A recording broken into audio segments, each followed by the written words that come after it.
પાટણ નગરપાલિકાના શાસકો શહેરીજનોની પાયાની સુવિધાઓ આપવામાં સદંતર નિષ્ફળ નીવડ્યા છે। શહેરના વોર્ડ નંબર 9માં આવેલા મોતીસા વિસ્તારમાં છેલ્લા 1 વર્ષથી ગટર અને પાણીની પાઇપલાઇનો અત્યંત જર્જરિત હાલતમાં હોવા છતાં તંત્ર ઘોર નિંદ્રામાં હોય તેવું લાગી રહ્યું છે। આ વિસ્તારમાં રોજે રોજ ગટરના ગંદા પાણી જાહેર માર્ગ પર ઉભરાઈ રહ્યા છે, જેના કારણે સ્થાનિકોનું જીવવું દુષ્કર બન્યું છે। સ્થાનિક અગ્રણી ઉત્તમભાઈ ડોડિયાએ આક્ષેપ કર્યો છે કે નગરપાલિકાના ચીફ ઓફિસર હિરલબેન દરરોજ આ માર્ગ પરથી પસાર થાય છે, તેમ છતાં તેમને આ ગંદકી અને ઉભરાતી ગટરો દેખાતી જ નથી। શહેરીજનોએ આક્રોશ વ્યક્ત કરતા જણાવ્યું છે કે મોતીસા વિસ્તાર સાથે પાલિકા તંત્ર જાણે પાકિસ્તાન જેવો અરમાયું વ્યવહાર કરી રહ્યું હોય તેમ લાગે છે। ભાજપના નેતાઓ માત્ર વોટ લેવા માટે જ આવે છે, પરંતુ પ્રશ્નોના નિકાલ સમયે ગાયબ જ થઈ જાય છે। વિસ્તારમાં લગ્ન પ્રસંગ કે સામાજિક પ્રસંગ હોવા છતાં તંત્ર દ્વારા સફાઈ કે રિપેરિંગ બાબતે કોઈ દરકાર લેવામાં આવતી નથી। સ્થાનિક મહિલાઓએ આક્ષેપ કર્યો છે કે મહિનાના 30 દિવસ ગંદુ પાણી આંગણામાં રહે છે, ગરીબો સાથે ભેદભાવ રાખવામાં આવી રહ્યો છે અને તંત્ર કાયમી ઉકેલ લાવવામાં અસમર્થ સાબિત થયું છે।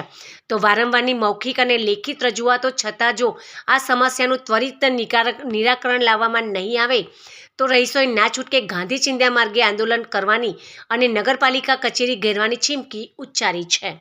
અહીંયા મારું ઘર છે ને, રોજ આ મહિનાના 30 દિવસ આવો અહીંયા થાય।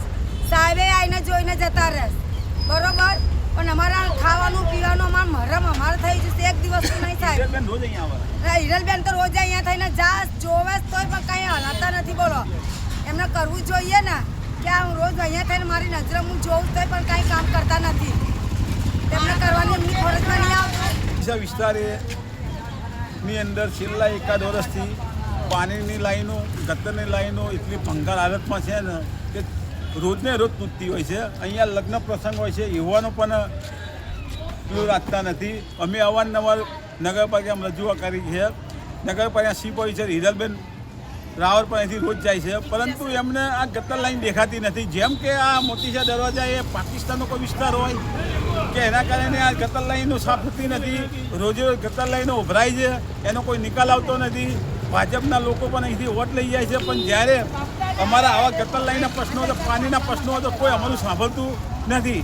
આ માટે અમારે કયા રસ્તે જવું? નગરપાલિકા ચીફ હોય છે પોતે રોજે રોજ અહીંથી અવર જવર કરે, છતાંય અમારા પ્રશ્નો નિકાલ ના આવતો હોય અમે ના છૂટકે ગાંધી ચિંધ્યા માર્ગે જઈ નગરપાલિકાના ઉપર પ્રેશર લાવીશું એવી વિનંતી। અમારા મોતીસા વિસ્તાર અમારે છોડીને લગન છે તો આવી ગંદકી છે, 12 માસ પાણી આવું જાય છે, પણ એનો કોઈ ઉદ્ધાર કરતું નથી। ચીફ હોય છે રોજ આવે છે, સાહેબો અહીંથી નીકળે છે, પણ કોઈ અમારા સામે ગરીબો સામે જોતા નથી। વોટિંગ લઈ જાય છે સાહેબ।